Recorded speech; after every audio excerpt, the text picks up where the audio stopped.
నూరు గొడ్లం కన్నా రాబోందు గాలివానకు సచ్చిందంటారు. ఇప్పుడు అట్లాంటిది హిండెన్బర్గ్ పరిస్థితి. అనేక సంస్థల జీవితాలతో చెలగాటమాడినటువంటి హిండెన్బర్గ్కే ఎదురైన అతిపెద్ద కష్టానికి సంబంధించి చాడా శాస్త్రి గారికి సంబంధించిన ఒక కథనం చూద్దాం.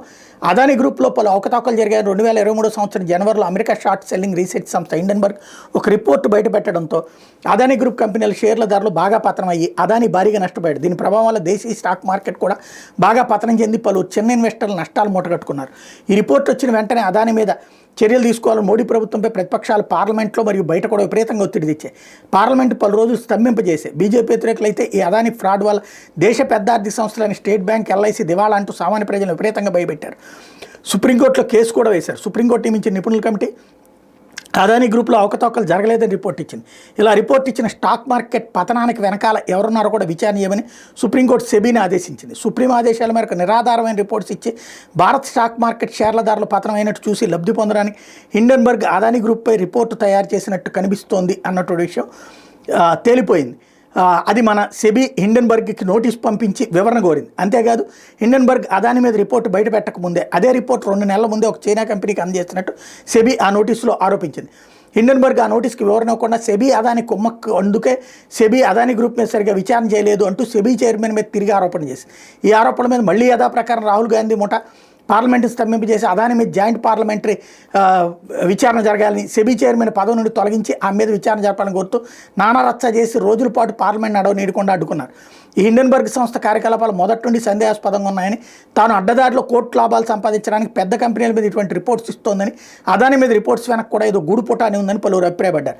ఈ పరిస్థితులు ఆశ్చర్యంగా తాను కుటుంబంతో ఎక్కువ సమయం గడపడానికి అని చెప్పి హిండెన్బర్గ్ని శాశ్వతంగా మూసేస్తున్నట్టు దాని అధినేత నాథన్ అండర్సన్ గత వారం ప్రకటించాడు. ఇలా ఈ కంపెనీని హఠాత్తుగా మూసేస్తున్నట్టు ప్రకటించడం వెనక ఏవో బలమైన కారణాలు ఉండి ఉంటాయని చాలామంది అనుమానించారు. వాళ్ళ అనుమానాలు నిజం చేస్తూ హిండెన్బర్గ్ అసలు రంగు బయట పెడుతూ కెనడా నుంచి ఒక ఫ్రాడ్ వార్త బయటకు వచ్చింది. ఈ ఫ్రాడ్ ఏంటంటే హిండెన్బర్గ్ షార్ట్ సెల్లింగ్ చేస్తుంది. అంటే ఒక పెద్ద సంస్థ మీద వ్యతిరేకంగా ఒక రీసెర్చ్ రిపోర్ట్ తయారు చేసి అది బయటపెట్టి ఆ రిపోర్ట్ వల్ల కంపెనీ షేర్ల ధరలు పతనం అయితే షేర్లు ధర వ్యత్యాసంతో లాభాలు సంపాదిస్తుంది. అమెరికాలో ఇలా కంపెనీల మీద రీసెర్చ్ చేసి వ్యతిరేక రిపోర్ట్స్ తయారు చేసి ఇలా అక్రమంగా షేర్ ధరలు పడగొట్టి లాభాలు చేసుకోవడం సక్రమే. కానీ ఒక షరతు ఉంది. ఏ కంపెనీ షార్ట్ సెల్లింగ్ చేస్తుందో అదే కంపెనీయే రీసెర్చ్ రిపోర్ట్ తయారు చేయాలి. ఒకవేళ ఆ రిపోర్ట్ తయారీలో ఇంకొకరి ప్రమేయం ఉంటే ఆ సంగతి రిపోర్ట్లో స్పష్టంగా పేర్కొనాలి. లేకపోతే అది స్టాక్ మార్కెట్లో పెద్ద ఫ్రాడ్ కింద పరిగణించి చర్యలు తీసుకుంటారు. సరిగ్గా ఇక్కడే ఇరుక్కుంది హిండెన్బర్గ్. ఎందుకంటే హిండెన్బర్గ్ ఏది స్వంతగా రీసెర్చ్ చేయడం లేదంటున్నారు. కెనడాలో గల హెడ్జ్ ఫండ్ కంపెనీని అండర్సన్ ఫండ్ మేనేజ్మెంట్ కంపెనీ పలు సంస్థలపై రీసెర్చ్ రిపోర్ట్ తయారు చేస్తూ ఉంటే ఆ రిపోర్ట్ వారి దగ్గర తీసుకుని హిండెన్బర్గ్ షార్ట్ సెల్లింగ్ పొజిషన్ తీసుకుంటూ లాభపడుతుంది. ఇలా అండర్సన్ దగ్గర తాను రిపోర్ట్స్ తీసుకున్నట్టుగా హిండెన్బర్గ్ తన రీసెర్చ్ రిపోర్ట్లో దాచి ఉంచుతూ అమెరికా చట్టాలు ఉల్లంఘించి ఫ్రాడ్కు పాల్పడింది. ఇలా అన్సన్ ఫ్రాడ్ చేస్తోందని అన్సన్ మీద కెనడాలో పలు సంస్థలు పరువు నష్టం దావా వేశాయి. ఈ పరువు నష్టం కేసులకు ఆధారం అమెరికా జస్టిస్ డిపార్ట్మెంట్ మరియు సెక్యూరిటీ అండ్ ఎక్స్చేంజ్ కమిషన్ జరిపిన విచారణ మరియు అవి బయటపెట్టినటువంటి ఫ్రాడ్. ఆ సందర్భంగా బయటపెట్టినటువంటి డాక్యుమెంట్స్ మరియు అన్సన్కి హిండెన్బర్గ్ మధ్య నడిచిన ఈమెయిల్స్.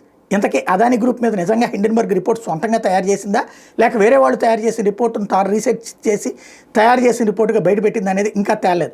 పైపెచ్చి హిండెన్బర్గ్ అదాని మీద రిపోర్ట్ బయటపెట్టడానికి 2 నెలల ముందే ఇదే రిపోర్ట్ ఒక చైనా కంపెనీకి ఇచ్చినట్టు ఆధారాలు ఉన్నాయి. అంటే ఆ చైనా కంపెనీ అదాని గ్రూప్ మీద వ్యతిరేక రిపోర్ట్ తయారు చేసి హిండెన్బర్గ్ ద్వారా విడుదల చేయించిందా అనేది విచారణలో తేలాలి.